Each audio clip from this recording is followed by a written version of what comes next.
All right, welcome in to those of you that are going to be tuning into the replay. Today we have the amazing Tia Strickland, and she is going to walk us through a beautiful breathing exercise to start us off. And we are also going to talk a little bit about electric expansion and some fun things coming up. So, Tia is a spiritual life coach. She is very heart-centered, very much in her wholehearted energy, and she works with somatic healing and grounding as practices to really step into the next level of transformation and healing. And we're really excited to have you here today. Thank you, my love. I'm so excited to be here with all of you and talk about grounding and connecting to the earth element. That's such an important piece in my life. So, really excited to get into everything. Amazing. So, so I think you're gonna get us started with some grounding breath, right? Yes, I would love to. So, this is one of my favorite breathing techniques just to clear energy relatively quickly and to quickly like ground, find center. It's called the 478 breath. And so it resets the vagus nerve and calms our parasympathetic nervous system. So, you breathe in for 4 all the way in, you hold at the top for 7, and you breathe out for 8. So we can do that together. So we breathe in for 4, 3, 2, 1, and hold at the top for 7, 6, 5, 4, 3, 2, 1, and then release 8, 7, 6, 5, 4, 3, 2, 1. And one more time, and as you breathe in, just picture like breathing in, revitalizing energy. When you hold at the top, imagine yourself full. Imagine that energy like flooding into your system. And then as you release, let go of anything that no longer serves you. So we're going to go one more time. So we breathe in for 4, 3, 2, 1. Hold at the top for 7, 6, 5, 4, 3, 2, 1, and out for 8, 7, 6, 5, 4, 3, 2, 1. And then just shake it out if you want to. Just All right. So I'm wondering if Lisa's back. I know she said she was going to go do something. Yeah, she might be getting ready for something. All right, amazing. So tell us a little bit about the benefits of that breath and why it really helps us ground. Yes. So even in the 2 rounds we just did, typically you can do 3 to 5, but it really helps to, again, just reset that vagus nerve and show your nervous system that you're in safety. So I do recommend if you're not used to breathing this way, maybe sitting down when you do it. That's all I would say, because it can give you a little bit of a lightheadedness. But it's one of my favorite breath techniques because you feel a very real sense of that relief and release at the end. Amazing, I love that.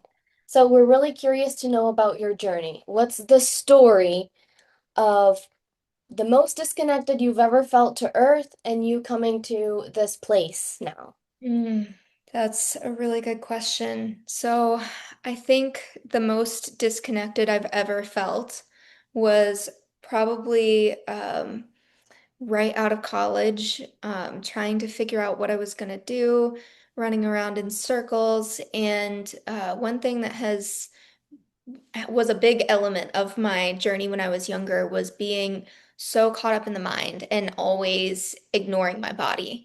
And so that really didn't serve me in a lot of ways. Like when it would come to decision making, when it would come to everyday life, I would just spin in circles and in circles with what I should do, who I should be, and the path forward. And over time, I have just learned that getting back into the body gives you that access to your heart and your heart always knows what the mind hasn't caught up to yet.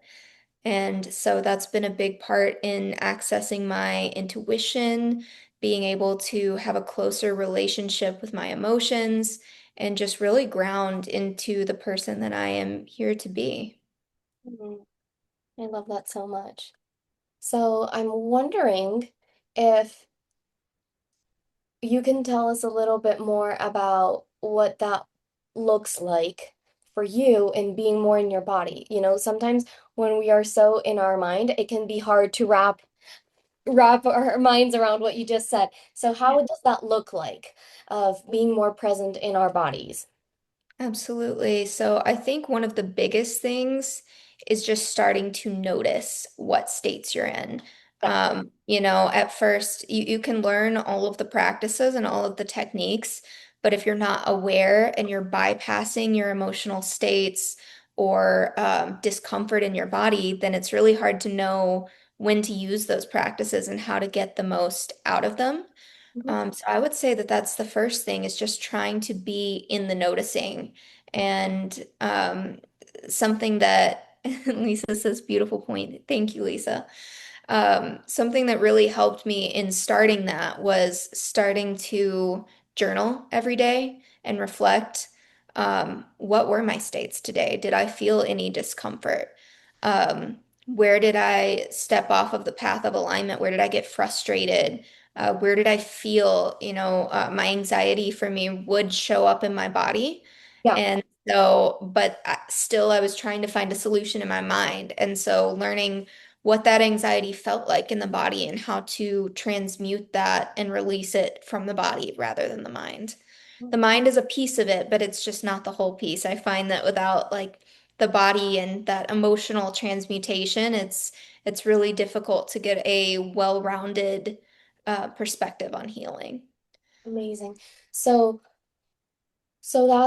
that kind of shows us your journey. So would you say your missing element was the earth, and then this is why you're tuning into this, or do you feel like it's something that was more natural to slowly tap into?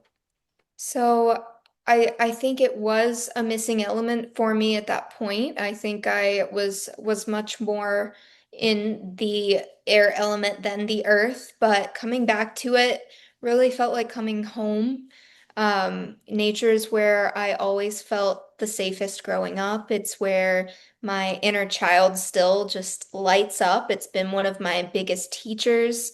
And so really owning that element again and coming into closer relationship with it has helped so much. And one of my mentors, Mia Magic, has also been an amazing source of knowledge in that area and learning how to have a deeper relationship with Earth and really form that bond. Amazing. And something I'm super curious about is in your chart, do you have a lot of earth? I know we talked about that you have mostly water, but is there any earth there? I'm so curious. So I do have quite a bit of earth throughout my chart. I am not the best with recalling all of my astrology. I'd probably have to like pull up a birth chart and be like, here, here, here. I am a Virgo, which that's earth, right? But then Scorpio and Pisces are in my chart. So a lot of water there, but I would say the second highest element is earth. Amazing. All right. So tell us what turns you on the most, what makes you feel most alive, and just so we get to know a little bit more about your essence. Yeah, honestly, it is nature. And something that I've come back to a lot, something that I realized at Mia Magic's retreat when I went to her Redwoods retreat last year is that there's power in peace. Mhm. We don't think of peace as a connection to power, but it really is like being able to go and find your center and really be grounded in each moment gives you so much of an ability to step into that personal power, to expand into the areas of life that, you're calling in and the person that you want to become. And nature has been a big pathway to that for me. It's provided me so much stability, whether I'm just working with my root chakra in my body or going out into nature and really like having that one-on-one connection. That's where I feel like I really come alive. No, I love that. So, I want to ask you a little bit about the quantum leap. So, in your gene keys, you have epiphany. Yeah. And I've mentioned this sharing time with you that I've had two amazing aha moments since we've met. And you said that your partner and friends also experienced that being in your energy. So as a spiritual coach, how do you use this Gene Keys epiphany gift that you have to bring people closer to that earth element and to their truth? Yes. So really, I have found I'm pretty new to being aware of that gift and what that means, but looking back, I can definitely see how that's played a part in my life and my relationship to other people. Right. Um, I would say that learning how to ground and root into earth and root into my own energy has allowed me to have bigger fields of expansion in my life. And so there's a practice that I do, and I call it Root to Rise. It's actually a meditation from a beautiful herbalist, Asia Suler. And so it's this practice. Essentially, I'm kind of meant to be in both realms. Like I can receive these higher downloads of information, and um, I'm really good at highlighting the inner knowing in other people and bringing that out. But I need to be rooted as well, and it's a balance. It's not being so grounded that I can't see the sky, and it's not flying so high that I can no longer see the earth. So this practice, I will meditate often before I go to bed every night, sitting and practicing sending my roots into the earth, and then also picturing growing as a tree, expanding my roots into the sky and beyond, into the celestial realms. So it's kind of having a foot in both realms and being able to find that balance. Mm, I love that. I'm wondering if Elisa or Vivian want to share a way that they personally connect with the air, with the earth element and yeah.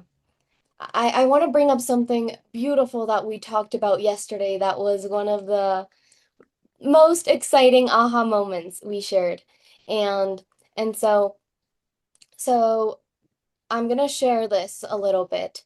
And we were talking that we are done with the playing small. We are done with the being disconnected to the earth and the grass and the ground. And so this is a reminder for us that you, darling, are the sacred altar and never ever the sacrifice. And it was so amazing being able to talk to this about you and know that we are in alignment with this because connecting to the earth can be filled with so much pleasure. It can be filled with so much joy. I mean, the medicine of the sun, the medicine of all of these things that if we are stuck in this survival paradigm, we don't get to enjoy these free gifts that we have. So, so how can you wrap it up in your own words about what the power is of connecting to the infinite pleasure that being connected with the earth can give us? Okay, so what's coming to me right now is speaking as someone who was a major people pleaser early on in my life. Still, I would say somewhat of a recovering people pleaser. I've taken back a lot of that power, but I still find myself shifting into it every once in a while. Um, and you always hear, being able to pour into others from a full cup. And really, that isn't true. You need to be pouring from a cup that is overflowing so that when you give to other people, you are not emptying yourself. And so nature is one of the major ways that we can revitalize and build that energy in ourselves and have a cup that is overflowing and not just full. Perfect. This is so special because you remind us that both of those parts are important, right? And so that's what I feel with you, that you have a deep connection with the earth energy, but also with the ether and spirit energy. So this is a perfect exercise to try out to join those two elements that you really work on expanding in electric expansion. The earth and the ether, right?